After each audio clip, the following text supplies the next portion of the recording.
Hi, Miles here, head professional at East Horton Golf Club. This is going to be our first YouTube video. We're going to do some things about the golf course, maybe talk about some of the feature holes, things that we can do for you at East Horton, and from me there's going to be some coaching tips. So today I'm going to start off with some tips for your game. This is something that maybe isn't talked about quite enough, and it's grip pressure. So let's take it that your grip's good. You're in a neutral position and you're in a good setup position. So grip pressure is one of those fundamentals that affects the smoothness of your swing and the rotation of the club. So let's start with this. This is the grip, but you're not going to grip the grip, you're going to hold the grip. And if you start off with that mindset, that will help you start to apply the right sort of pressure. So where do you want to have the pressure and how do you have the pressure? So let's talk about your left hand first. These last three fingers, a little bit of a squeeze, don't push down with the thumb. When you pop your right hand on, the middle two fingers, a little bit of a squeeze, and then just close up.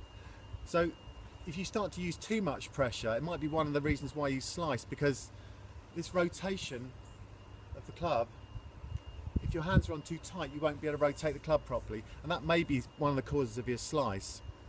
So let's talk about pressure in the scale of 1 to 10, 1 being the lightest and 10 being the most force you can put onto the golf club. I want you to grip somewhere between 5 and 7. So let's say 5 for chipping and then up to 7 for your long game, your driver.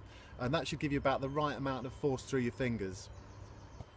So the tighter you grip it, the less feel you have as well. So if you're squeezing down very hard, the club will feel very heavy, and that touch and feel and release and speed of the golf club you just won't have. I'm going to give you a little tip. If your grip is too loose and you feel like it comes out of your hand sometimes, maybe you have to re-grip or re-grip back down here at impact, this little trigger, this first finger of your right hand for you right-handed golfers, just pushing against the club, and that's going to remain against the club throughout your swing.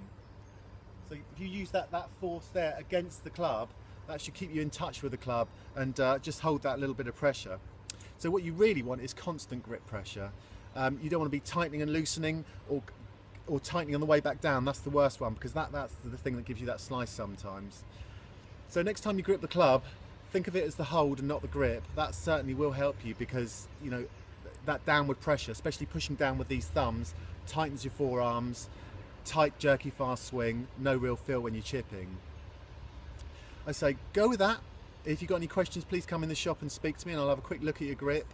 Another thing to look at sometimes is grip thickness. If your grips are too thin or too thick, that can affect pressure. And when you see those tour players playing with that lovely smooth rhythm, it does come from the correct grip pressure that you apply to the club. So good luck, see you soon, and I'll come up with another video for you next week. Thank you.